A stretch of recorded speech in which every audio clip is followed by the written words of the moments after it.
Entonces Carolina se recuerda que hay que tomar en cuenta el contexto. ¿Por qué hace énfasis en esto? Uno, porque estamos en un puerto. El escenario, dijimos que Corinto tiene 2 puertos. Vemos la cantidad de cultura, de gente con distintas culturas. Vemos la laxividad, o sea, la libertad que ellos tienen para vivir su sexualidad y tantas cosas más, ¿verdad? Entonces, es muy importante para Pablo, pues poner ciertas como parámetros. No es lo fundamental, pero sí es importante, pues al pertenecer a estas costumbres de estos lugares, ¿verdad? Entonces, cuando nosotros leemos la carta, esta o cualquier otra, o el Evangelio, nosotros tenemos que tomar en cuenta los contextos. Sobre todo el contexto social, el contexto cultural, el contexto histórico, darse cuenta de dónde sale el mensaje, a dónde va. Es importante, muy importante ver los esfuerzos que hace Pablo para que el mensaje se viva de una manera íntegra, ¿verdad? Integral, o sea, desde todos sus aspectos, porque de alguna manera recibir el bautismo significa cambiar algunas cosas. Entonces, sobre todo, cosas que no me ayudan a crecer, a desarrollar, pues todo lo que tenemos nosotros, nuestra parte psíquica, nuestra parte biológica y nuestra parte espiritual, ¿verdad?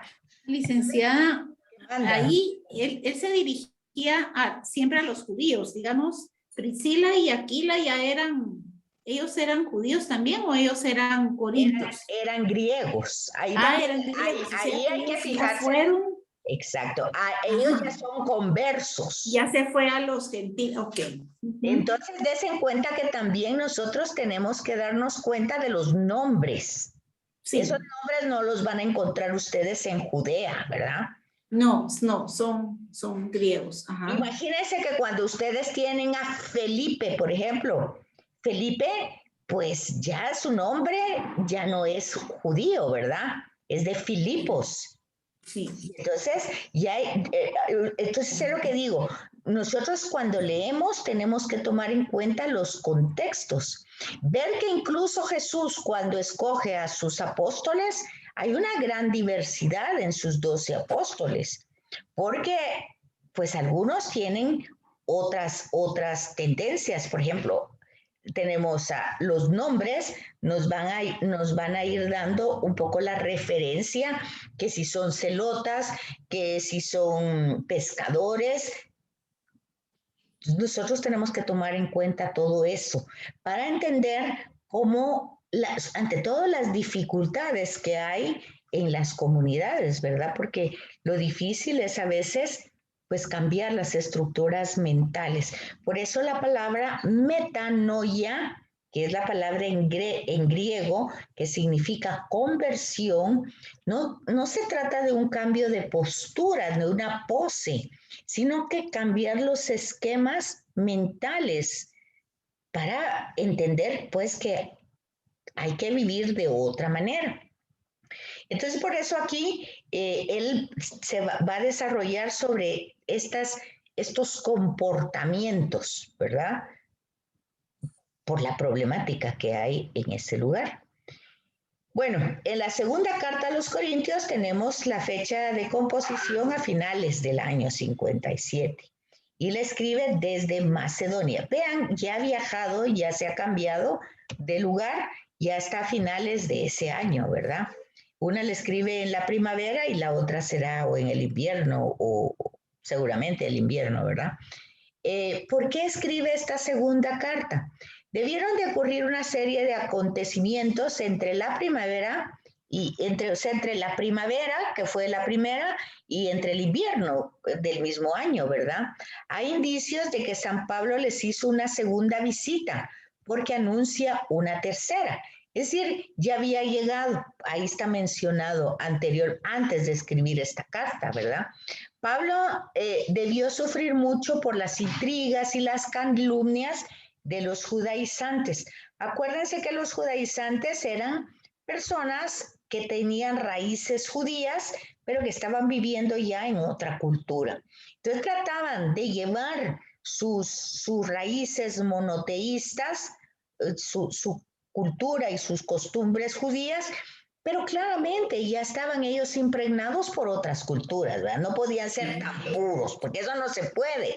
Vean ustedes viajan a un lugar, aunque sean de otro, hayan nacido en otro lugar, entonces se dan cuenta ustedes de que sí hay una influencia, de verdad, de la cultura en las personas. Entonces, los invita al perdón, que básicamente es el centro, es el tema central del cristianismo. Y por esta visita escribió otra carta que también se ha perdido. Entonces tenemos que la carta a los Corintios son 4, ¿se fijan? Aunque solo llegaron 2 a nosotros. ¿Por qué sabemos que son 4? Porque de alguna manera están mencionadas dentro de la carta, ¿verdad? Tito fue el portador de esa carta. Los adversarios de Pablo eran los judeocristianos, o sea, judíos que estaban viviendo ya en Occidente y que se habían convertido al cristianismo, o sea, venían de afuera. Buscan llegar a ser jefes de la comunidad, o sea, buscan protagonismo, ¿verdad? Como tenían perdida la batalla de la circuncisión, buscan un nuevo campo de batalla. El auténtico Jesús, el auténtico evangelio, los auténticos apóstoles. Entonces hay como ciertas quejas que tanto Pablo de verdad es apóstol, ¿verdad? Que tanto está llevando verdaderamente el mensaje de Jesús cuanto que no lo conoció históricamente, ¿verdad? ¿Quién era Jesús? Al final los evangelios, cuando se escriben, lo que intentan responder es quién es Jesús de Nazaret, ¿verdad?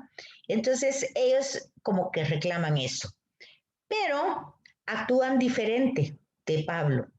Se hacen pagar por predicar el evangelio, o sea, acabamos de tener el envío de la misión y hay pues ahí una propuesta, ¿verdad? Lo que recibieron gratis se da gratis, ¿verdad? Sin embargo, estos predicadores exigen una paga, llevan cartas de recomendación, hacen ostentación de sus prédicas, ¿verdad? Acusan a Pablo de muchas cosas, de que es débil, oportunista, que no tiene elocuencia, que de alguna manera está corrupto. Y Pablo se muestra muy enérgico ante estas circunstancias. Entonces vean que siempre hay problemas, ¿verdad? Tito es el hermano aquel que gracias al compañero personal en la misión consuela a Pablo. Ahí lo tenemos en la segunda a Corintios. Tito es el colaborador que lleva a término una iniciativa comunitaria. Vive la misma solicitud de Pablo por la misión, pero sobre todo vive el mismo espíritu del apóstol y asume el mismo comportamiento suscitado por la fe en Jesús. Acompaña a Pablo y procede con responsabilidad y autonomía. Pablo lo considera como hijo en la fe. Entonces, de alguna manera Tito pues hace conciencia a los corintios para que se arrepientan. El apóstol tiene que abandonar Éfeso a causa del motín de los plateros, que también lo vimos en Hechos de los Apóstoles, y es entonces cuando escribe la otra carta reconocida como inspirada.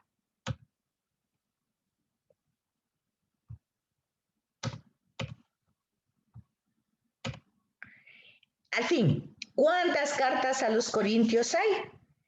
Pues la primera, que es precanónica, que se perdió. ¿Dónde se menciona? Por favor, tomen nota para que ustedes después lo verifiquen. Primera Corintios, capítulo 5, versículo 9. La segunda, que es la que para nosotros es la primera, ¿verdad? Escrita en Éfeso en la primavera, que es Primera Corintios, en el año 57. La tercera, escrita también en Éfeso, como con muchas lágrimas, que es la que a nosotros nos llega como la segunda carta a los Corintios. Y la cuarta, redactada en Macedonia en el otoño del 57. Entonces vean ustedes, 2 Corintios, capítulos del 1 al 7. Bueno, entonces tenemos que hay 4, ¿verdad? Ustedes pueden ahí comprobar esta información. ¿Cuál es el contenido doctrinal? Pues toca 3 grandes puntos. El ministerio del apóstol. Acuérdense que Pablo tiene que ir con los apóstoles que conocieron a Jesús histórico, que son las columnas de la iglesia, la colecta de Jerusalén y la calumnia de los adversarios. Esos son los temas, ¿verdad? Tenemos también algunos bloques. Acuérdense que habíamos hablado de que nosotros tenemos que descubrir en las cartas las temáticas, ¿verdad? Entonces hay un tema de reconciliación que va del capítulo 1 al 2:13 y luego el capítulo 7 del 5 al 15. También apología de su ministerio, o sea, cómo se defiende él, del capítulo 2:14 al 7:14. También hay una invectiva contra los infieles, que va del 6:14 al 7:12. Los capítulos 8 y 9 son la colecta, ¿verdad? En Corinto y Acaya, y luego del 10 al 13 otra apología de Pablo, ¿verdad? Que es la carta que escribe entre lágrimas. Si de Cristo predicamos que fue resucitado de entre los muertos, ¿cómo algunos de ustedes dicen que no hay resurrección? ¿Por qué? Porque la parte central del cristianismo es eso, ¿verdad? Acuérdense ustedes que mucha gente ha muerto injustamente, muchos inocentes los han matado. Y no por eso nosotros decimos que son Dios o le damos culto. Pues duele que mueran de esa manera, pero eso pasa. Y hoy hay incluso niños que sufren maltrato desde muy chiquititos y toda la vida y luego los matan. Bueno, pero ninguno de ellos ha resucitado como lo hizo Jesús. Entonces el tema central del cristianismo es la resurrección, ¿verdad? Entonces no se puede ser cristiano sin estar convencido de que si Cristo resucitó, pues esa es una esperanza para todos los seguidores de él. Luego tenemos la carta a los Gálatas, ¿verdad?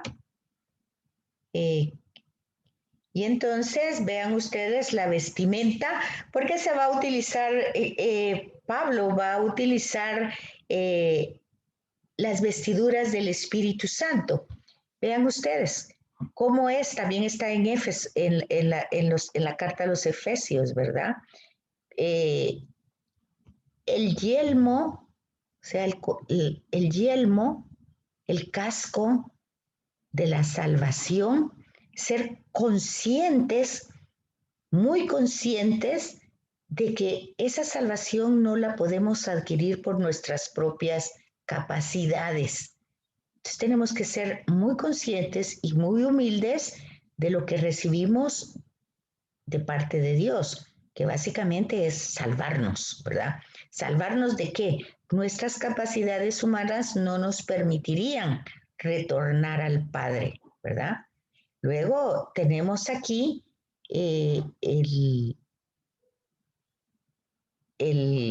¿cómo se llama esto? La coraza de la justicia, el cinturón de la verdad, el escudo de la fe, la espada de la palabra. Entonces, y vean ustedes, el calzado de ser mensajero, ¿verdad? Entonces, esta vestimenta que utilizan los romanos, lo utiliza Pablo, es la investidura del Espíritu Santo en nosotros, ¿verdad? ¿Cómo debe ser el cristiano? Debe pues estar revestido por el Espíritu del resucitado. Entonces aquí tenemos Galacia, ¿verdad? Aquí la tienen en rojito. Aquí está, parte del Asia. Estos nombres ustedes los encuentran en Hechos de los Apóstoles. Vea dónde está Palestina, ¿verdad? Es la carta a los Gálatas. ¿Cómo era Galacia? Pues es un nombre derivado de la palabra galos, rama indoeuropea de los celtas. Ellos invadieron Europa y después el Asia Menor y se unieron a los romanos. En el año 25 a.C., Augusto los anexó como provincia romana. Entonces es una provincia romana aunque esté en Asia.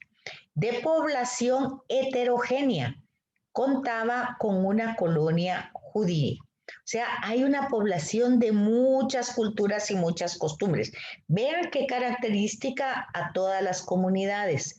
Cuando el Evangelio nace o se desarrolla en Palestina, pues sí, hay, por ejemplo, fariseos, saduceos, celotas, sanedrín, sumo sacerdote, pero de alguna manera es homogénea porque todos creen en el mismo Dios, lo interpretan de distinta manera y practican las leyes de distinta manera, pero de alguna manera hay homogeneidad.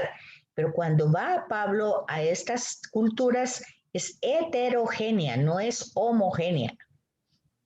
Entonces va a la colonia judía, pero ya sabemos que estas colonias también ya se han impregnado de esta cultura, ¿verdad?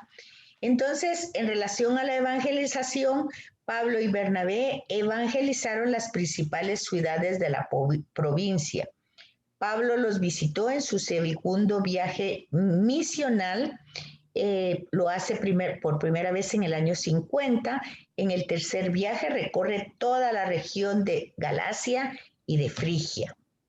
La fecha de esta composición es en el año 57. Vean que el año 57 Pablo escribe mucho, porque está la carta a los Corintios, ¿verdad? En la primavera, y está también a finales en el invierno. Y hay mucho parecido fíjense que en la carta a los Gálatas es como la primera idea que luego él va a desarrollar mucho más en la carta a los romanos, ¿verdad?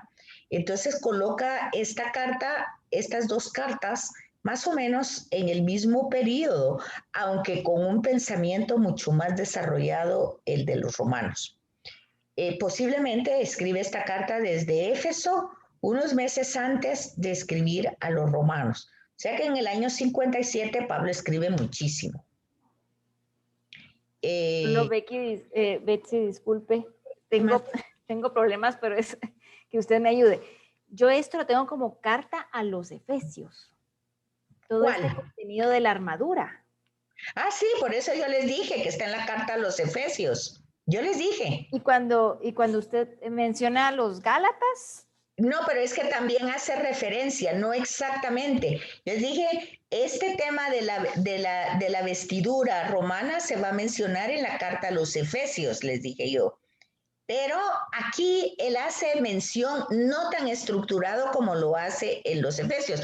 Lo mismo que les estoy diciendo ahorita, que la carta a los Gálatas es como una síntesis que va más desarrollada en la carta a los Romanos. Entonces, ¿qué es lo que estamos diciendo? Que hay temáticas que él las utiliza en algunos lugares no tan desarrollados, pero que luego la desarrolla, como lo que yo tengo la impresión es que él madura el pensamiento conforme va escribiendo, va teniendo como más, que dijera yo, inspiración y revelación. Acuérdense que son cartas que si entraron en el canon son inspiradas y reveladas, ¿verdad?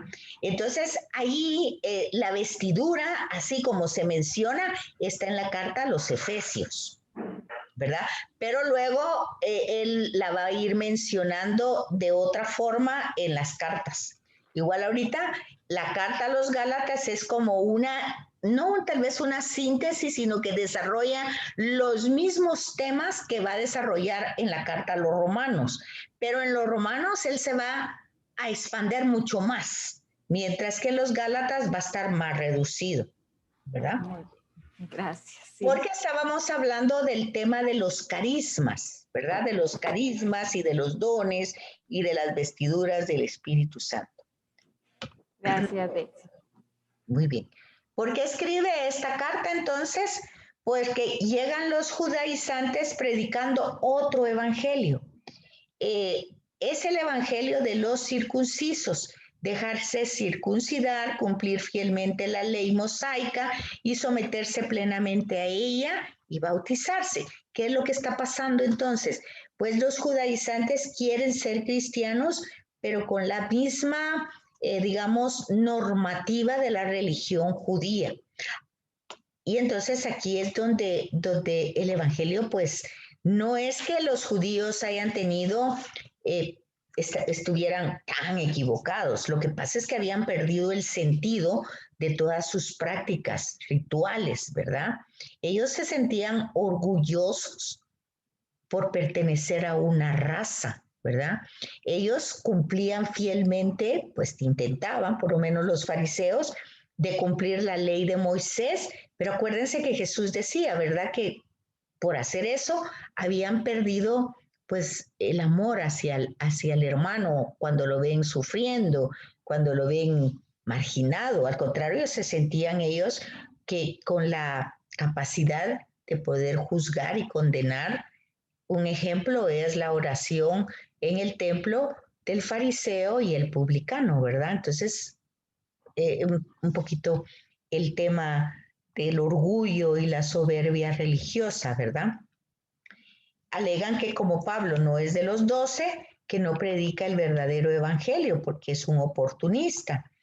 Y el contenido de la carta de Pablo muestra dos ideas principales: defender enérgicamente la autoridad apostólica y afirmar con aplomo que la salvación se obtiene no por la circuncisión y la observación de la ley, sino por la fe en Jesús. Este tema es el tema de la justificación, que aquí en la carta a los Gálatas la va a tocar en una forma breve, pero la va a desarrollar muy bien en la carta a los Romanos, el tema de la justificación. ¿Qué significa? Que es Jesús que por sus méritos y por la entrega amorosa de su vida justifica nuestras pues actitudes, nuestros males, nuestros pecados, y los justifica ante el Padre, ¿verdad? Porque su sangre nos ha limpiado. Esto hay que entenderlo desde el contexto judío, que la sangre de los corderos eran los que expiaban los pecados del pueblo. Entonces, en este caso, ya Pablo va a desarrollar el tema, ya no es la sangre de los animalitos, es la de Cristo, la de Jesucristo, la que por sus méritos, por la obediencia al Padre, no por la observancia de la ley, no por ser circunciso, que no es que Jesús no hubiera sido circuncidado, no es que no observara la ley, pero no era eso, sino es esa actitud de obediencia ante Dios y de entrega, la que son los méritos que nos salva. Entonces es el tema de la justificación. ¿Quiénes eran los adversarios de ese apóstol? Pues falsos predicadores que insistían en el uso, pues eso, el tema de la circuncisión es muy importante para el judío, ¿verdad? Y que se necesitaba para la salvación. Probablemente los de judíos cristianos llegados a Jerusalén o de Siria con mentalidad farisaica, ¿verdad? Pero a la vez con cierto gnosticismo naciente. O sea que lo que pasa es que cuando nosotros vemos la carta, las cartas de Juan, ¿verdad? El corpus juánico, este es el corpus paulino, pero hay otro corpus que es, o sea, cuerpo, que es el juánico. Esta parte de Pablo se dedicó, se refirió o llevó su misión a la parte de occidental, pero las comunidades de Juan se fueron a la parte norte de la Galilea, por Siria, Fenicia, y ahí se desarrolló un poco el gnosticismo. De hecho, que el Evangelio de Juan, sus destinatarios son los gnósticos. Entonces, estos tenían una interpretación ecléctica. ¿Qué quiere decir? Que estaba mezclada con distintas ideas de su propio paganismo. Y entonces ellos consideraban que Jesús era humano en apariencia, no era realmente humano. Entonces, eso tiene un gran problema, porque si Jesús no es humano, pues no se murió. Y si no se murió, pues tampoco resucitó. Y entonces tampoco nació, sino que todo fue en apariencia, ¿verdad? Entonces Pablo tiene que ser muy claro con estas mezclas de ideas paganas, cristianas, judías, por eso ecléctico, ¿verdad? Está mezclado. Entonces los gálatas aún son fieles, pero a punto de sucumbir. ¿Por qué? Porque tienen una mezcla de interpretación. Eso es muy actual, eso hoy está esa mezcla, las personas creen distintas cosas, no tienen claro cuál es el verdadero sentido de ser cristiano, ¿verdad? Pero para que se den cuenta que eso empieza desde los orígenes, no es nuevo. Pero también hay un aspecto teológico en la carta. El primer problema fue la relación entre el Evangelio y la ley mosaica. Acuérdense una cosa, en este momento de la carta no hay ningún evangelio escrito. Lo que está encontrando Pablo son problemas que suscitan cuando él lleva el mensaje de Jesús y la persona de Jesús. Lo mismo que pasó en el judaísmo, ¿verdad?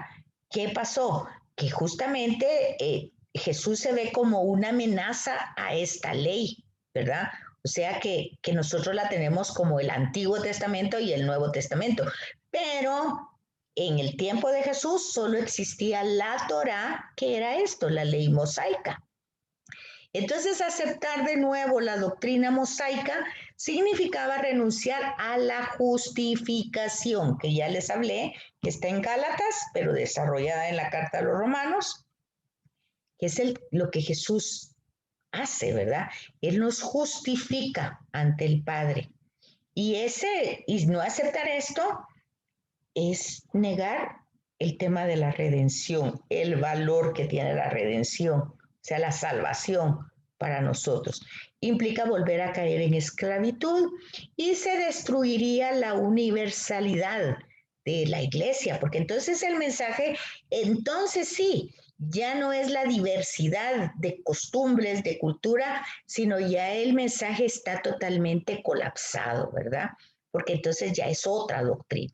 Y Pablo hace esa defensa que se llama apología, no solo de él como apóstol, sino del mensaje que él lleva.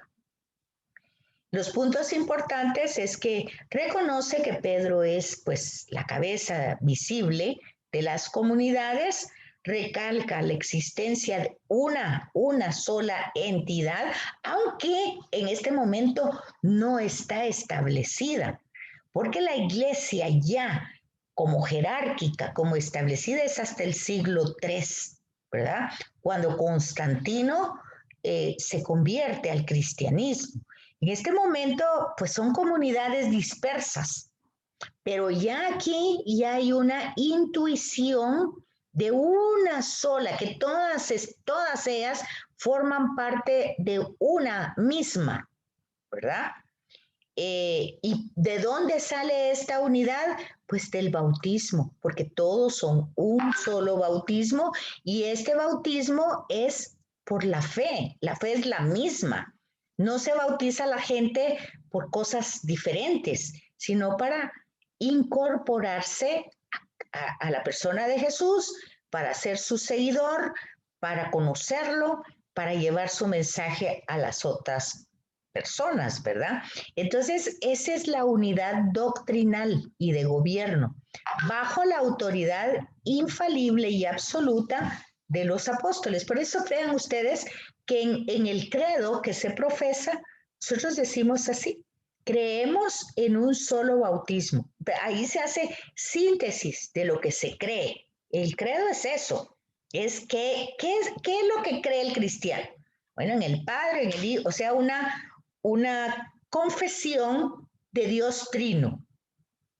Y después creemos en la iglesia, que es única, una sola, católica, o sea, universal, apostólica, o sea, que viene esto con la autoridad de los apóstoles. Eso lo confesamos siempre. y en el bautismo para el perdón de los pecados. O sea, es el sacramento de iniciación y en la resurrección de los muertos, ¿verdad? El paso del pecado al de la gracia se alcanza solo por la fe de Cristo. O sea, aquí el tema de la gracia significa regalo, don. O sea, nosotros, por nuestras capacidades humanas, no podemos avanzar mucho. Entonces, todo es a causa de la gracia. Y esa gracia está pues presente para todos, pero hay que ser receptores, hay que abrirse a esa gracia, hay que despojarse a ese regalo, ¿verdad? Porque si no, resulta que nosotros no lo podemos pues, pues integrar, porque estamos saturados, estamos acumulando, no sé, creencias, cosas, personas, lo que ustedes quieran, ideas. Entonces, la gracia es algo que necesita tener cabida en nuestra vida. La gracia está ahí y está ahí para todos, para todos. Es un regalo que Cristo da desde su pasión y su muerte. El paso, el poder salir de nuestra realidad, de nuestra condición humana de pecado, para ir evolucionando. Pero eso no es por méritos humanos, sino eso es una gracia, es un regalo que es por méritos de Cristo. Entonces, esos méritos nos hacen hijos de Dios, ¿verdad? Hijos en el Hijo, porque Él es el primogénito y por méritos de Él nosotros somos hijos de Dios y herederos de las promesas de Jesús. Entonces, la fe en Jesucristo es lo único que salva, no hay otra cosa. Los cristianos son verdaderos hijos de Abraham según el Espíritu, ¿verdad? O sea, aunque ya no somos judíos, porque la importancia de Abraham es el origen del judaísmo, ¿verdad? Acuérdense que el hijo de Abraham, o sea, Jacobo, es el que le cambia el nombre, es Israel, ¿verdad? Entonces, la importancia de Abraham es en el judaísmo y nosotros no tenemos nada de judíos, pero por los méritos de Jesús nosotros estamos integrados a toda esa promesa venida desde el Antiguo Testamento. Entonces Jesucristo, Dios y hombre verdadero, murió en la cruz como representante de todos los seres humanos. ¿Y cómo se sabe eso? Pues por el sentido que Él le da a su pasión y a su muerte. Entonces, siguiendo las huellas de Cristo, también los cristianos han de morir a la vieja ley si quieren vivir para Dios, ¿verdad? Entonces, tienen que cambiar sus estructuras, lo que ya el Evangelio más tarde dice, ¿verdad? Que no se puede echar este vino nuevo, que es toda la enseñanza de Jesús, en odres, o sea, en pieles viejas, porque la fuerza del vino rompería este contenido. Entonces, solo así consiguen la verdadera libertad. O sea que, al final de cuentas, ser cristiano es ser libre. ¿Libre para qué? En el Benedictus que tenemos en el Evangelio de San Lucas dice, ¿verdad? Libres de temor y arrancados de las manos de los enemigos para servirle con santidad todos los días de nuestras vidas. Entonces, ese es el tema de la libertad, ¿verdad? Para no tener cepo y poder servir a Dios libremente. Entonces, esta nueva vida que es gracia y que es vida en la gracia, produce en el cristiano frutos del Espíritu contra los cuales ya no vale la ley mosaica, ¿verdad? Sino la fe en Cristo. Porque Jesús, Cristo Jesús que obra por el amor que nos tiene, ¿verdad? Entonces aquí tienen los frutos, ¿verdad? Los frutos del Espíritu Santo que están aquí, pero también se desarrollan en otras cartas, ¿verdad? San Pablo vive para dar a conocer a Cristo. No importan las dificultades, él persevera en su misión. Y aunque él esté preso, aunque vaya en el barco, aunque esté como esté, él sigue llevando este mensaje, esta misión, Por eso se le considera heraldo. O sea, ¿qué es un heraldo? Era el que llevaba el mensaje. En los romanos, el heraldo, el que llevaba las buenas noticias de Roma a todas las provincias, ¿verdad? El mensajero. Y gracias a esa tenacidad, pues nosotros podemos hoy entender ya dentro de otras culturas que es el cristianismo, fieles seguidores de Cristo. Bueno, ya no nos da tiempo de ver la carta a los romanos, pero ya esta les queda. Vamos a ver, aquí tenemos la carta a los romanos. Luego tenemos que aquí el aspecto teológico. Esta carta es más grande, ¿verdad? Y tenemos la carta a los colosenses y a los efesios, que serían las cartas de la cautividad. Entonces, esto es lo que les queda para leer para la próxima semana.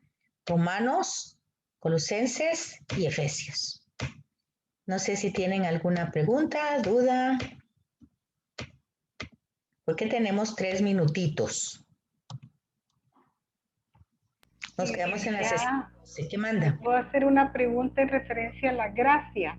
Sí, Julita. Fíjese que yo entiendo que es como la inspiración que el Espíritu Santo nos da para poder responder al Señor, ¿verdad? Con esa salvación que nos da, eso será, porque siempre estoy un poquito, me falta como claridad, a mí pues, ¿verdad?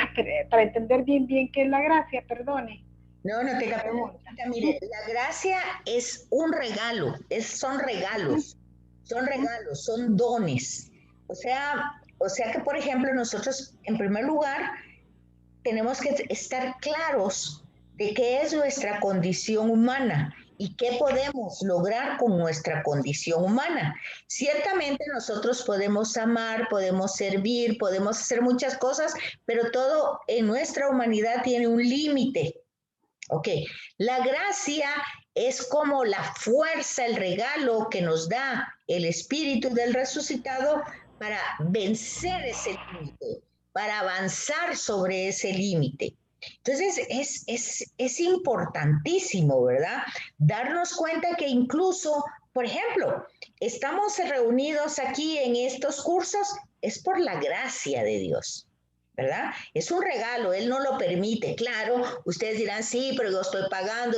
Sí, ustedes hacen un esfuerzo, pero el que les permite perseverar, entrar, que ustedes se interesen, es la gracia. Entonces, todo para el cristiano es gracia. Todo.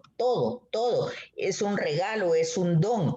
Si, por ejemplo, si usted se le presenta la oportunidad de ayudar a alguien, pues es una gracia, porque usted está pues sirviendo, no es ay qué pesado, ay qué aburrido, ahí está otra vez, no, es una gracia, tiene usted la gracia, el don de poder agradar al Señor con una buena obra. Si usted perdona a alguien que la lastimó profundamente, es una gracia, porque no es fácil que nosotros en nuestra condición humana podamos dar el perdón a otra gente. Entonces, básicamente, si tenemos el alimento eucarístico o el alimento diario, es una gracia, es Dios que nos regala. Por eso nosotros en el ofertorio decimos que ofrecemos a Dios lo que hemos recibido de su bondad. O sea, la gracia es la bondad del amor de Dios que recibimos todos los días y que debemos saber que es así. Licenciada. Manda. Ajá. Él se va a terminar en un minuto. No sé si quieren que me vuelva a conectar. Pues no, porque ya tenemos la otra clase, pero en el versículo, en el capítulo 15, en la primera epístola a los Corintios, en el 42 dice, así ocurre también en la resurrección de los muertos. Se siembra corrupción, resucita en corrupción. Se siembra vileza, resucita gloria. Ajá.